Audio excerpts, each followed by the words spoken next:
نحمده ونصلي على رسوله الكريم أما بعد فأعوذ بالله من الشيطان الرجيم بسم الله الرحمن الرحیم۔ السلام علیکم ورحمۃ اللہ وبرکاتہ۔ جی کیا حال ہے آپ سب کے؟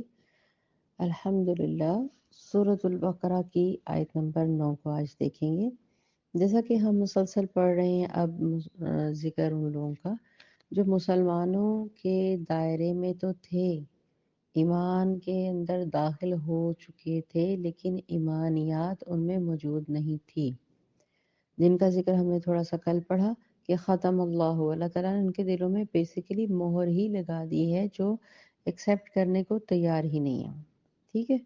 اور اس طرح سے پھر اگلا جو بات آئی کہ ایک تو وہ ہے نا جو ایمان لانے میں ہی نہیں ہے، کہ اللہ کو ماننے پر نہیں ہے، وہ تو بات ہی اور ہو گئی، ختم ہو گئی۔ اب اس کے بعد ان لوگوں کا ذکر آیا، لوگوں کا من الناس ہی، ان لوگوں کا ذکر آیا جو ایمان تو لاتے تھے اللہ پر، لیکن آخری جو دو نبی ہیں ان کو ماننے کے اوپر بالکل بھی ایمان نہیں لاتے تھے، اور حضرت محمد صلی اللہ علیہ وآلہ وسلم کے ساتھ تو شدید نفرت کے ان کو قتل کر رہے تک کہ ہر وقت پروپاگینڈاز جسے کہتے ہیں وہ بناتے رہتے تھے۔ اب اللہ تعالیٰ مزید بتا رہے ہیں کہ کس طرح کچھ لوگ جو ہیں وہ اسلام میں کلمہ گو ہو کے داخل ہو جاتے ہیں، لیکن بیسیکلی ان کو لگتا ہے کہ ہم ایمان میں داخل ہو کے، اسلام میں داخل ہو کے تو چھپے رہیں گے، ہمارا پتہ نہیں چلے گا، ہم بھی شامل رہیں گے۔ تو یہاں پہ ان کا ذکر ہے، تھوڑا سا پہلے لفظی معنی سمجھتے ہیں۔ یخادعون، یخادعون وہ دھوکہ دیتے ہیں اللہ تعالیٰ کو، یخادعون اللہ، وہ اللہ تعالیٰ کو دھوکہ دے رہے ہیں یا دینے کی کوشش کرتے ہیں۔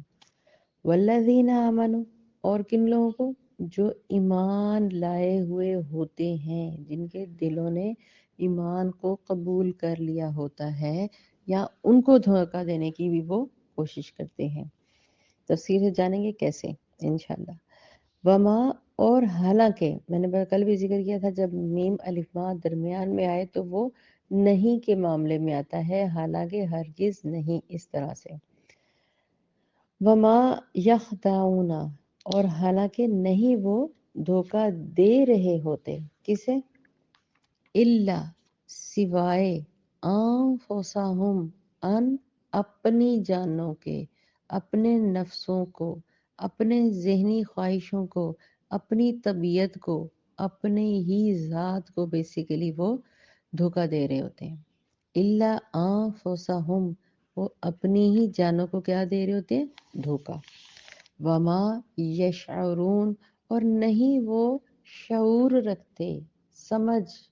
عقل۔ ہم نہیں کہتے کہ تمہیں شعور نہیں ہے، تمہیں اس بات کی سمجھ نہیں آ رہی، میں تمہیں یہ بتا رہی ہوں یا بتا رہا ہوں اور تم اس کی سمجھ ہی نہیں رکھتے،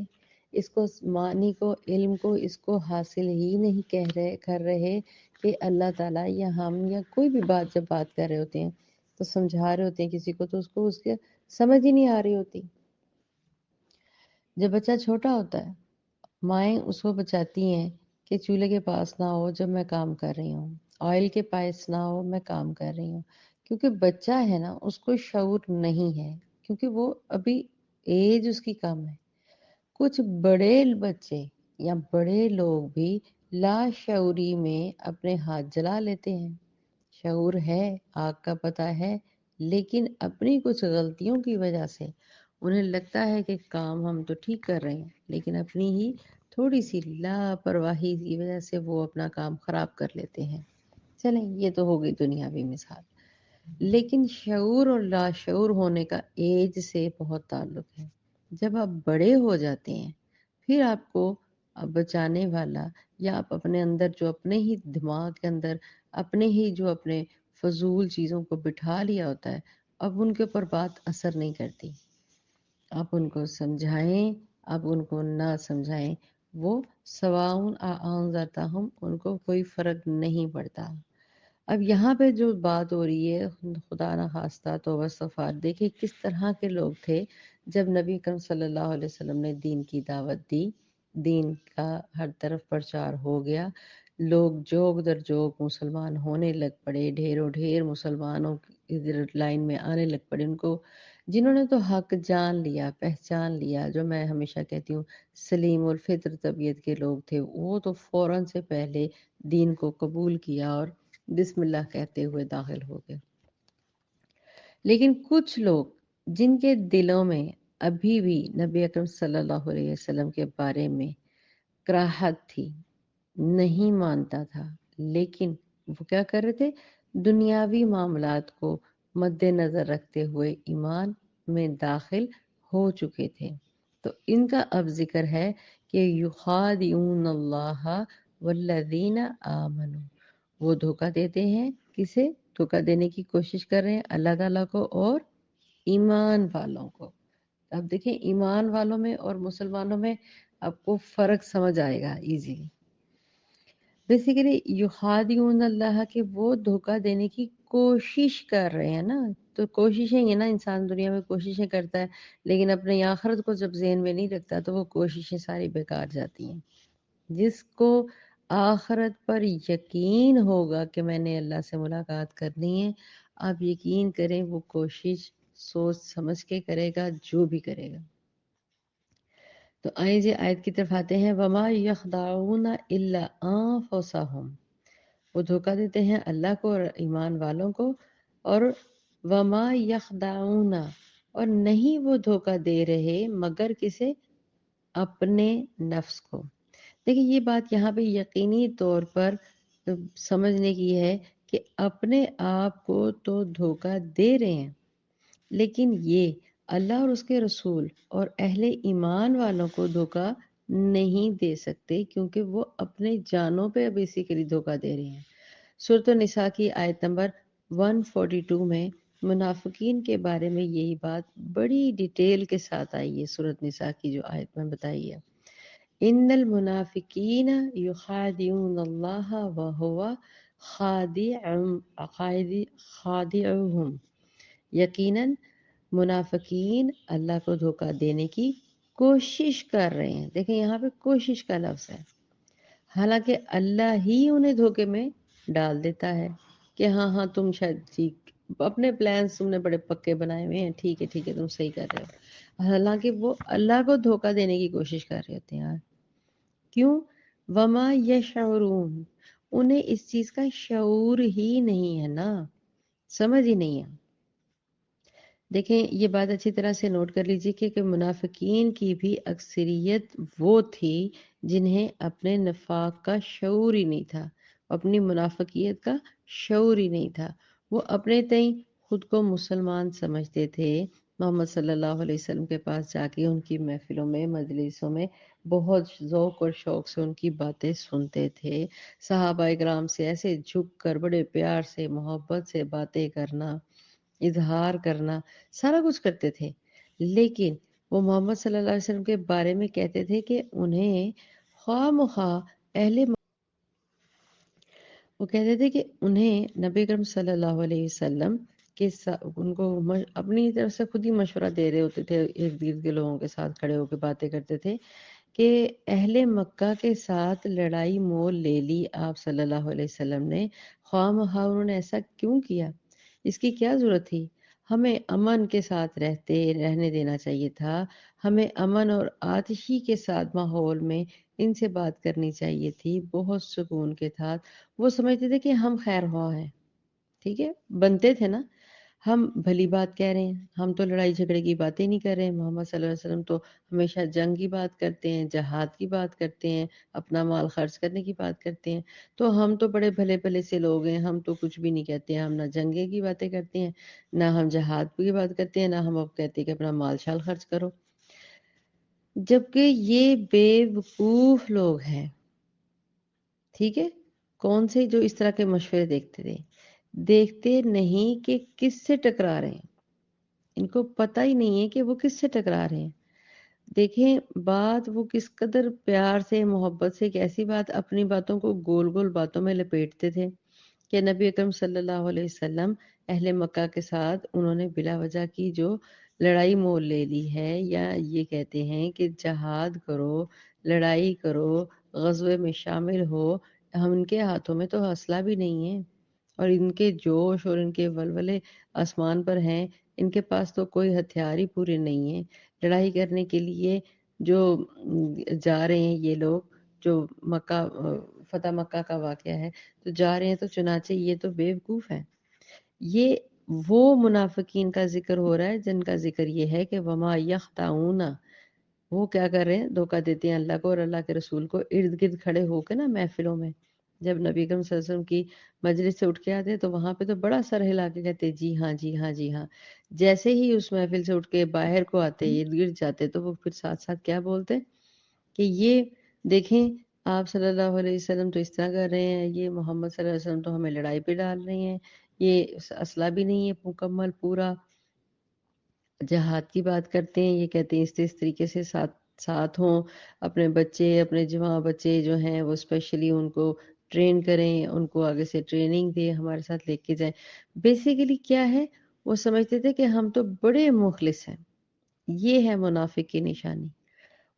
ارد گرد اس بندے سے ڈائریکٹ بات نہ کرنا، ارد گرد ہو کے بات کرنا، تو وہ ہم تو بڑے مخلص ہیں۔ جان لیجئے کہ منافقین میں یقیناً بعض لوگ ایسے بھی تھے جو اسلام میں داخل ہی دھوکہ دینے کی خاطر ہوئے تھے، ٹھیک ہے؟ وہ اسلام میں کیوں داخل ہوئے تھے؟ دھوکہ دینے کی خاطر داخل ہوئے تھے۔ ان پر پہلے دن سے یہ بات ظاہر ہو چکی تھی کہ ہم مسلمان نہیں ہیں، ہم مسلمانوں کو دھوکہ دینے کے لیے محض اسلام کی محض لبادہ اوڑا ہوا ہے ہم نے۔ ایسے جو منافقین ہیں ان کے بارے میں ہی تو جو ذکر آیا ہے، میں نے ذکر کیا پہلے سورۃ نساء میں، پھر آل عمران کی آیت نمبر 72 میں بھی یہی ذکر تقریباً آیا ہے کہ اکثر و بیشتر جو منافقین ہیں وہ دوسری طرح کے ہیں، جنہوں نے اپنے نفاق کا شعوری حاصل نہیں کیا۔ یہ تو اس دور کے منافقین ہیں نا، آج کے دور کے منافقین بھی کچھ اسی ہی طرح کے ہیں، اسی طرح کے ہیں کہ کیا ہوتا ہے کہ وہ ظاہری طور کے اوپر داڑیاں پہن لی ہیں، شلواروں سے ٹخنوں سے اوپر کر لیا ہے، لیکن اس لیے مسجد میں نماز پڑھنے کے لیے جا رہے ہیں کہ وہ فلاں ہمسائے والے کیا کہیں گے کہ آج یہ آئے نہیں، 2 دن سے تو آ رہے تھے، آج نہیں آئے۔ چلیں اللہ تعالیٰ ایسے ہی کرتے کرتے ان کو نماز کا پابند بنا دیتا ہے۔ اسی طریقے سے گھروں میں جب کوئی کام کیا جا رہا ہوتا ہے کچھ بھی، تو اچانک وہ نماز اور مصلی کی طرف پڑھنا اور کہنا کہ میری بد دعا لگے گی کیونکہ آپ نے 2 نمازیں پڑھ لی۔ یہ اس طرح کے اپنے اوپر ہی ایک اپنے آپ کو معتبر ایمان والا، یا یوں کہہ لیں خالص اپنے آپ کو ظاہر کرنا، یہ ظاہریت جو ہے یہ انسان کو بذات خود دھوکے میں ڈال دیتی ہے۔ دیکھیں آئے دن حج اور عمرے کے اوپر حاجی صاحب گئے ہوئے ہیں، حاجن صاحب گئے ہوئے ہیں، سب گئے ہوئے ہیں کرنے کے لیے، لیکن جیسے ہی گھروں میں داخل ہوں تو کیا ہوتا ہے؟ اونچی آواز، بچیوں کے ساتھ بدتمیزی، جو مطلب بہویں ہیں اسپیشلی ان میں اور اپنے بچے میں فرق کرنا، الگ الگ معاملات رکھنا، تو یہ منافقین کی نشانیاں نہیں ہیں۔ اگر وہی چیز کوئی غریب مانگ لے تو دیتے ہوئے آپ کے دل کے اوپر گراں گزرتی ہے، اگر کوئی وہی چیز کوئی آپ کا امیر رشتہ دار مانگ لے تو وہ بہت اچھا لگتا ہے، آپ اس کو ہنس کے دیتے ہیں۔ جب محلے میں کوئی قاری صاحب کو کھانا بھیجا جائے، کسی قاری سے مراد ہے کوئی ایمان والے کے گھر، کوئی معلم کے گھر، کوئی آپ کے استاد کے گھر، آپ بہترین قسم کا کھانا ان کو دیں گے۔ جب آپ کے اپنے ہی گھر میں کوئی کام والا ہوگا یا کوئی ارد گرد سے کوئی غریب ہوگا، اس کو آپ کہیں گے چلو یہ تھوڑا سا بچا ہے اس کو دے دیں۔ ان چیزوں سے بچیں۔ یہ چھوٹی چھوٹی چھوٹی چھوٹی چیزیں جو ہیں ہمیں نہیں پتہ ہمارے شعور میں کس قدر بوز کا کام دیتی ہیں، ہمیں منافقیت کے درجوں میں پہنچا دیتی ہیں، پتہ ہی نہیں چلتا۔ لہذا منافقین کو اب تھوڑا سا منافق کے اوپر بات کر لی جائے۔ بیسیکلی منافق کرتا کیوں ایسے ہے؟